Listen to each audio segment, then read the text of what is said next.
இன்னைக்கு நம்ம பார்க்க போறது சரஸ்வதிக்கா. இன்னைக்கு நம்ம என்னன்னா சரஸ்வதியோட ஸ்டோரி தான் பார்க்க போறோம்.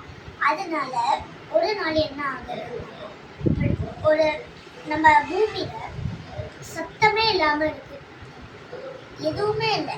ஆடு மாடுங்க சத்தம் இல்லை, பட்டர்ஃப்ளை சத்தம் இல்லை, ஒண்ணுமே இல்லை. நேச்சர் கிரியேச்சர் ஒண்ணுமே இல்லை. ஏர்ஸோட சத்தமும் வர மாட்டேங்குது, ட்ரீஸும் நவர மாட்டேங்குது. ஏர்ஸ் மட்டும் வருது. அப்பனா நம்ம ஹியூமன்ஸ்க்கெல்லாம் ப்ரீத் பண்றாங்க, ஆனா அவங்கள வாய் திறக்க மாட்டேங்கிறாங்க. அதான் நம்மள மாதிரி பேச மாட்டேங்கிறாங்க. இதை பார்த்துட்டு பிரம்மா என்ன பண்றாருன்னா, அவர்கிட்ட இருக்கிற சிருஷ்டியை வச்சு ஒரு பொண்ணை கிரியேட் பண்றாங்க.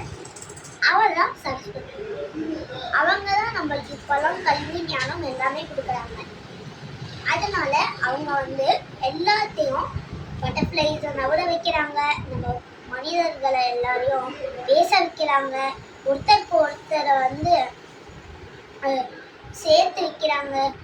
ட்ரீஸ் எல்லாம் அப்படியே ஆடுது, நல்ல ஒரு நேச்சர் மாதிரி எழுதுது. இது ஒரு ஸ்டோரி. இப்போ நம்ம பார்க்க போகிறது ஸ்லோகா. சொன்னோமா? सरस्वती नमस्तुभ्यं वरदे कामरूपिणी विद्यारम्भं करिष्यामि सिद्धिर्भवतु मे। Thank you.